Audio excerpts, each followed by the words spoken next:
Bible surprises in 30 minutes. Why there should be more exclamation marks in this unique book. Writer, church pastor and Bible teacher Mike Beaumont explains all to David Taverner. This conversation is called The Impossible Promises. I think you'll have to just briefly explain the context. Who are we talking about? Who's involved with these promises, Mike? Well, we could almost dig anywhere into the Bible for this particular heading, couldn't we? But we're going to be looking, David, in this conversation together at a couple of incidences from the prophet Elijah, who was without a doubt a man who spoke in God's name things that really did seem quite impossible at the time, but which God absolutely brought to pass. I think we'll have to just refresh my memory about Elijah. Who was he? Where was he from? Well, Elijah was a prophet in the northern kingdom of Israel. Now, the minute I say northern kingdom is Israel, we're going to have to rewind a little just to fill that in.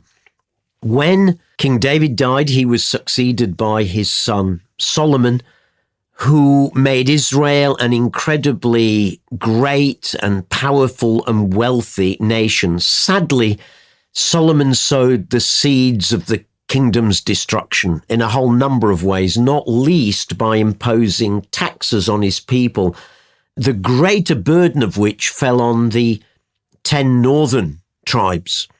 And when Solomon died, therefore, and was succeeded by his son Rehoboam, the leaders of the northern tribes went to him and said, listen, life was really tough under your father's rule. There were great burdens on us. We've come to ask you, could you please alleviate those burdens on us and we will happily serve you?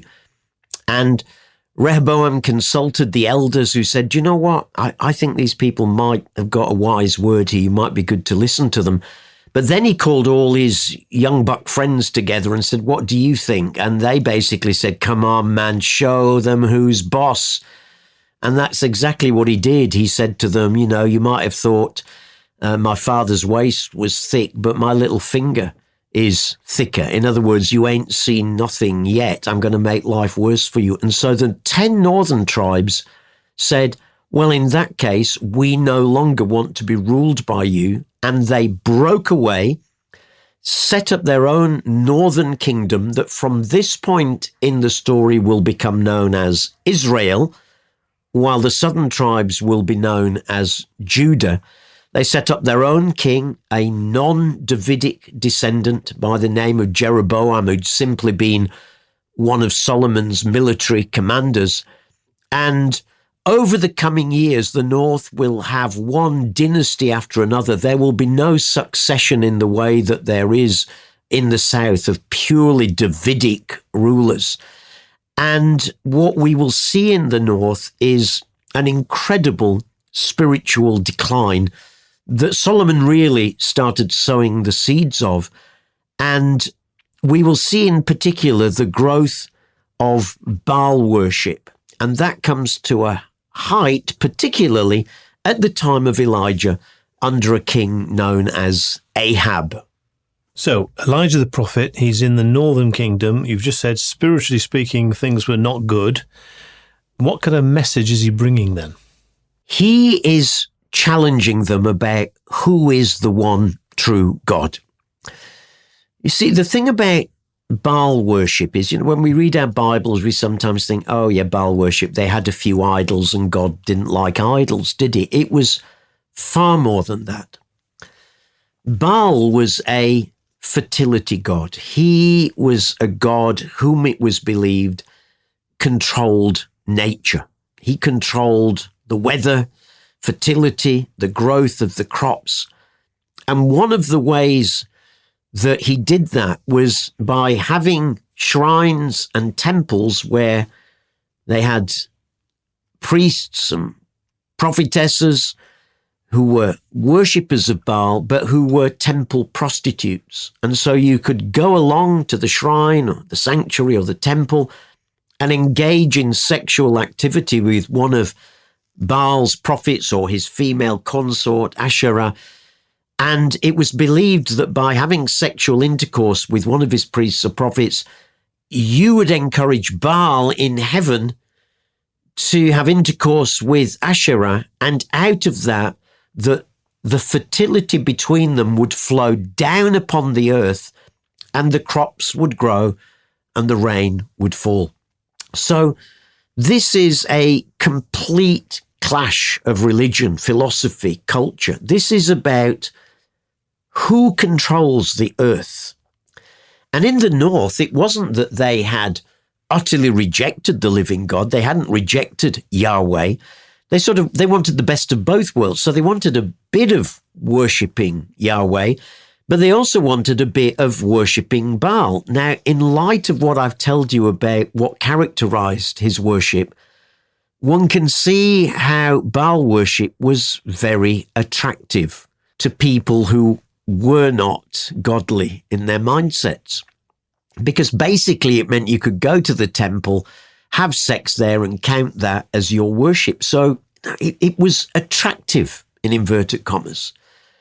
And so Elijah is raised up by God as a prophet to confront the northern tribes with this simple message of who is God, who controls creation, who is the creator, and who controls creation. And so we will find in his ministry there'll be lots of conflicts between the two, and it only gets worse at this point because King Ahab has married a wife called Queen Jezebel, who brings an even more virulent form of Baal worship with her. She's a Sidonian. She comes from the city-state of Sidon, and she will really promote and encourage this worship of Baal. So there's a real conflict going on, and frankly, true worship of Yahweh almost got to the point of being snuffed out by this other religion. So this is real spiritual battle, and God raises up Elijah the prophet to be one of the people to confront the enemy in this warfare. And just to help me understand again the significance of King Ahab and his Queen Jezebel, you said that she was from a different place. I mean, is she from a different background, different religion? Yes, from Sidon, and a great worshipper of Baal. And they were really, really sold out on Baal there. So as she comes, the sort of mixed religion that I just talked about, this syncretism, this trying to blend the worship of Yahweh and Baal, is now in danger because of her presence, in danger of completely getting swamped out and taking over completely. So amongst these impossible promises that we're going to be talking about, let's take the first one. Who is that between? Well, it's between the prophet Elijah and King Ahab himself. And it's an impossible promise, in inverted commas, that really cuts to the heart of the issue here. So let's read from the beginning of the story in 1 Kings chapter 17. We read these words. Now Elijah the Tishbite from Tishbe in Gilead said to Ahab, as the Lord, the God of Israel lives, so notice he's making clear there's only one God of this nation.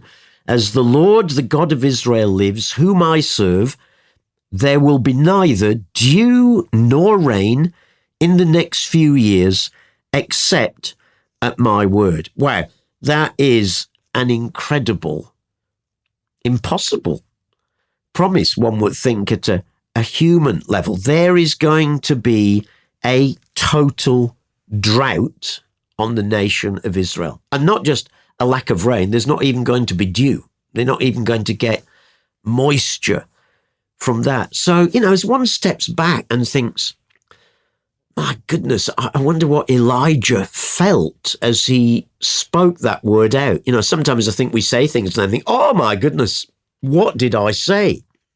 I wonder if he felt that at that moment, because that was a big challenge. And the interesting thing is, it would be a big challenge that he would have to walk through himself. This is not Elijah saying to Ahab, now your country is rotten through and through. So God says there is going to be a drought for 3 years in Israel. I am now going south to Judah, and I'll be back in 3 years to say, I told you so. So he himself is going to have to live with the consequences of the prophetic word that he's just brought to the king. So everything's going to be as dry as a bone, as it were, for 3 years. And as you said, Elijah's going to be caught up in it. And Ahab, he's God's king, one of God's kings. Is he not? You know, he is. So he needs to be listening to God. He is, but sadly what we find pretty much through the whole of the history of the kings of the north of Israel is that listening to God was the very last thing that they wanted to do. And it will be their persistent refusal to listen to God and to all the prophets that he raised up in the north over the coming years that will eventually lead to the north being invaded by the nation of Assyria in 722, 721 BC, and to them being exiled and scattered across the face of the earth and never returning again. So yes, the representative of God, the king, ought to have been listening. Bearing in mind that this lack of rain for that length of time, that's going to affect, obviously, the whole country, the whole economy, everything. Yeah, absolutely. But he is so caught up in this Baal worship. And it's pretty clear as we read on in the story, he's actually pretty much under the thumb of his wife, Jezebel. I mean, she really does come out in these chapters as the power behind the throne. You know, she said jump and he said how high. And so he ought to have been listening to God, but he's not. He's listening to his wife, and his wife is wanting to promote Baal worship. And, you know, he's trying to sort of have the best of both worlds, something that Elijah will call during the contest with the prophets of Baal that we'll look at in a future episode, limping between two opinions. So he ought to be listening, but he's absolutely not. You said that Elijah inevitably is going to get caught up in this. He's going to be part of it in a sense. He's going to be as affected as everybody else. How does that play out? He is, but God is going to provide for him, as God always does, by the way. You know, if we will do what God says, then God will provide for us. We see that message coming out in the Bible again and again. Now, it wasn't easy for him, but he does provide. And as we read on in the story, we read this, then the word of the Lord came to Elijah, leave here, turn eastward and hide in the Kerith ravine east of the Jordan. You will drink from the brook, and I've ordered the ravens to feed you there. So he did what the Lord had told him. He went to the Kerith ravine east of the Jordan and stayed there, and the ravens brought him bread and meat in the morning and bread and meat in the evening, and he drank from the brook. So hang on, there's supposed to be a drought, isn't there? Kerith ravine and the little brook there is just one of these little waddies that at times gets full. So obviously there is still some water left in parts during this time, though it won't last forever, we'll see in a moment. So God directs him to a place of provision. And note here how we've seen several times in this series before a mixture of God's what we might call natural provision and supernatural provision. We've seen that several times during the story of the Exodus. The natural provision, well, God speaks and says, gives him a word of knowledge, here's the place to go to find water. Supernatural provision, ravens bringing him bread and meat every morning and every evening. Almost impossible to believe. Yeah, birds bringing him food when they need food themselves. Exactly. But, you know, I've actually got an example of this with a friend of mine. He died. He's with the Lord. He was a pastor in India for many years.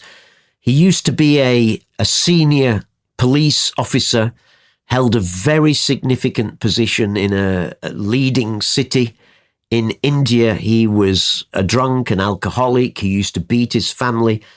He was a Hindu. And one day in his Hindu temple, in his drunken state, the Lord Jesus appeared to him. He had a vision of Jesus who said to him, serve only me. And those words changed his life. This was such a powerful vision. He came home. He resigned his police job. You have to understand, senior police jobs in India are very lucrative, and not always because the money comes to you through official channels and your paycheck.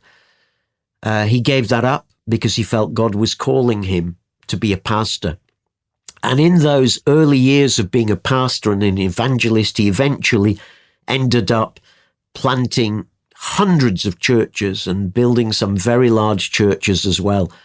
So God really used this guy. But in his early days, it was really hard to make a living. And there were many times when friends said, why on earth did you give up your job? You know, go back to being a policeman. You could make good money there. But he would say, no, God's called me to this. God will provide.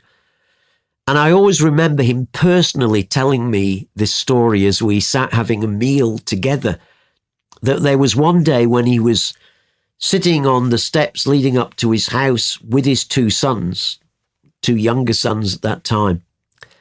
And a bird came, a crow came with a rupee note in its mouth. Rupee is the currency of India. I can't remember exactly how much it was worth now, but it had this rupee note in its mouth.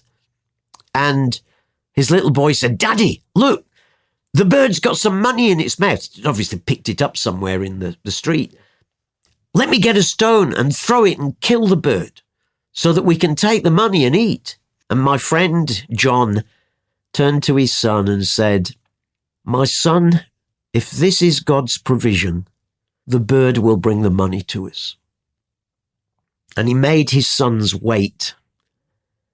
And the bird slowly hopped towards them. And right in front of them, how many birds do that?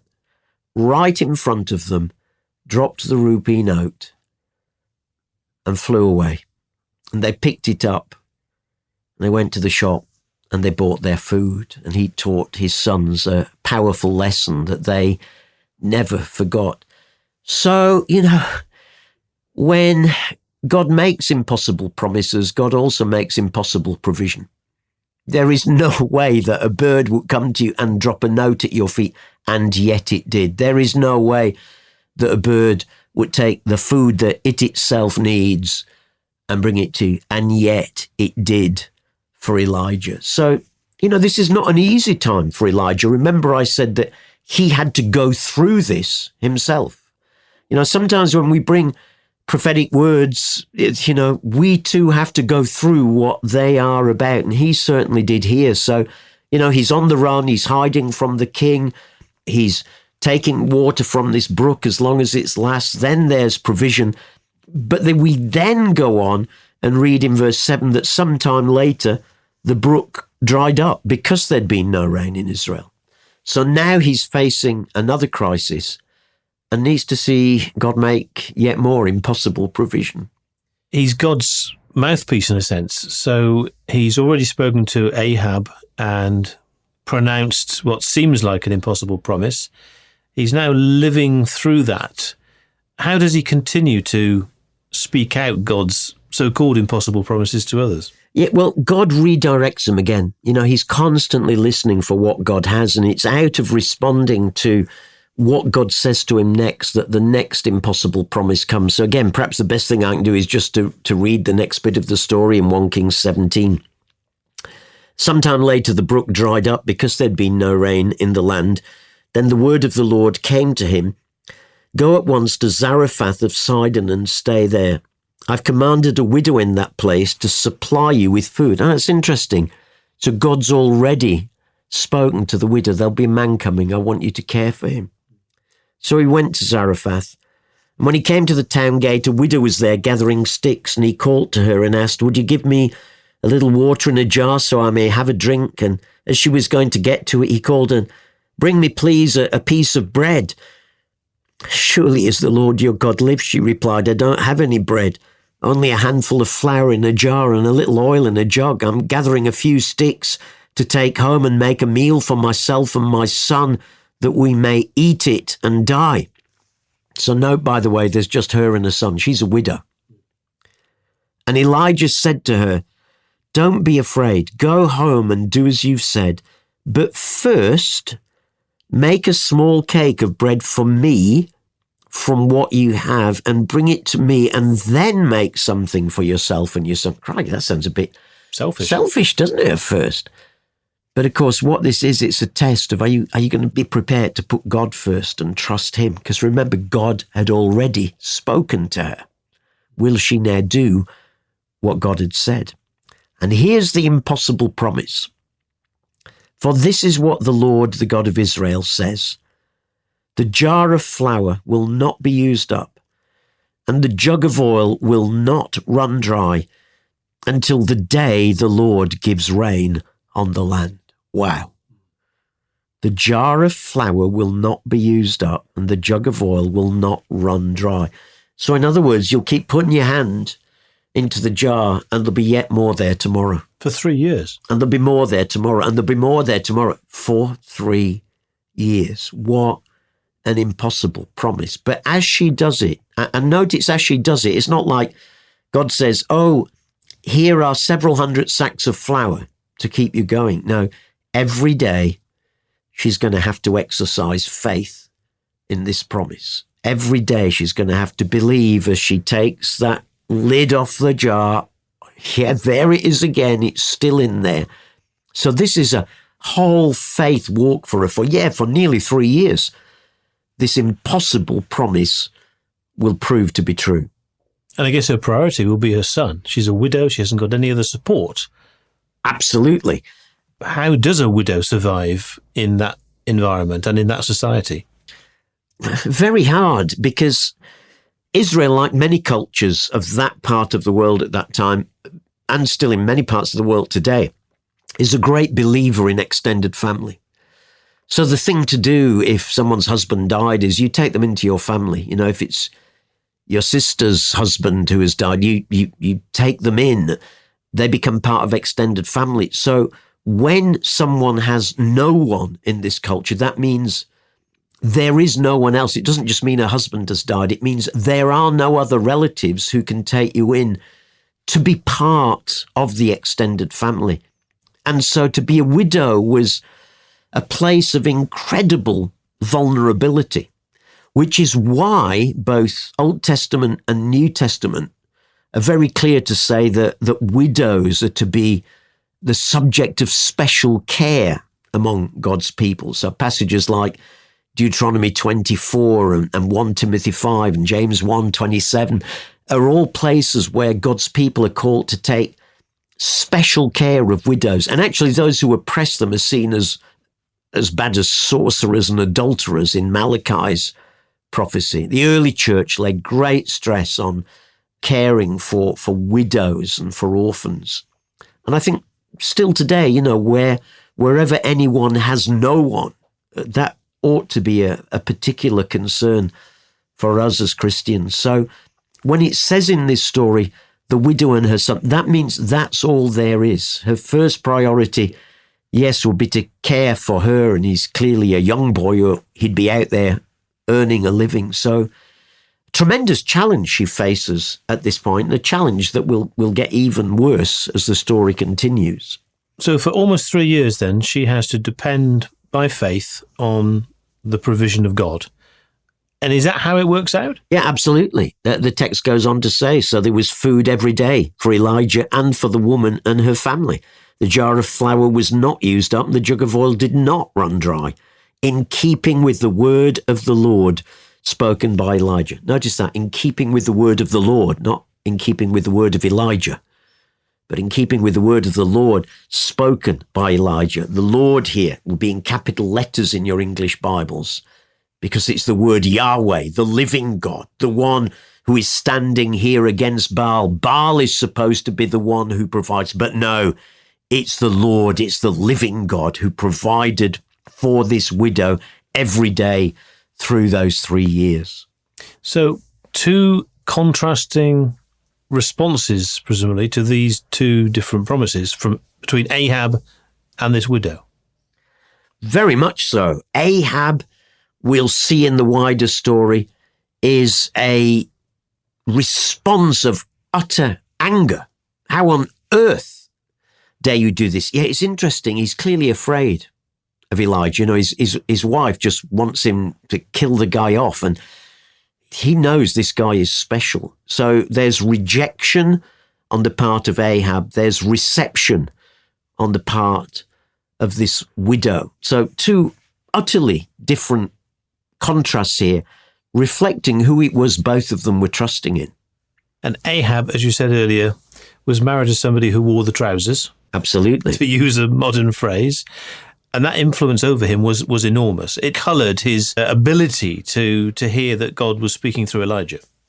She must have been a really powerful lady, I think all I can say, because Ahab did have fear and respect of Elijah, and yet his wife always won the battle, as it were, in pushing him in what to do. And she's such a strong contrast, Jezebel, to this believing woman. In fact, the story doesn't even finish where we left it, because at the end of chapter 17, we see what incredible faith this widow had, because we read that sometime later, we're not exactly given the time scale for that, the son of the woman who owned the house became ill. He grew worse and worse, finally stopped breathing, and she said to Elijah, "What do you have against me, man of God? Have you come to remind me of my sin and kill my son?" And Elijah says, "Give me a son." And he takes him up and he lays upon him and he calls out to God, "O Lord God, let this boy's life return to him." And the Lord heard Elijah's cry, and the boy's life returned to him and he lived. God's the God of life, not Baal. And Elijah picked up the child and carried him down from the room into the house and gave him to his mother. And his mother said, "Look, your son is alive." And the woman said to Elijah, "Now you are indeed a man of God, and the word of the Lord from your mouth is truth." What a contrast to Jezebel. What a contrast to King Ahab. And I'm just thinking of this widow's testimony, the story that she will have to tell of the day this guy Elijah turned up when they were facing such dire circumstances. Yeah, incredible, isn't it? And just like my friend John Barber in India would tell that story to many people, including me, and I'm still telling many people today through the medium of UCB. I can imagine this poor widow telling this story, and her son, for many years to come. Do you remember how God provided for us? And it is good for us to tell one another of what God has done, not to make us look good, but to make God look good, to remind one another when we are going through difficult times that God does make impossible promises, but he also makes impossible provision. And to tell one another, like this widow and her son, I'm sure would have done, what God had done, to share that news with others is so stimulating to faith, so encouraging to faith. And it's still something that I think we should be doing today. We've highlighted two of the impossible promises. You said at the beginning there are so many more. What do you draw from this particular sort of pair of incidents? I think what I draw is that when God says it, it happens. And it's as simple as that. And there are so many examples of that in the Bible. And so the challenge and the provocation for me out of this story to all of us is, look, if God has made a promise, he will keep it. Don't look at the circumstances around. Don't look at the lack of rain. Don't look at the Kerith brooks that dry up. Believe what God said, just like Elijah did, just like this widow did. And day after day after day after day, keep going back and opening your jar of flour and your jar of oil, and trust that God's provision will be there.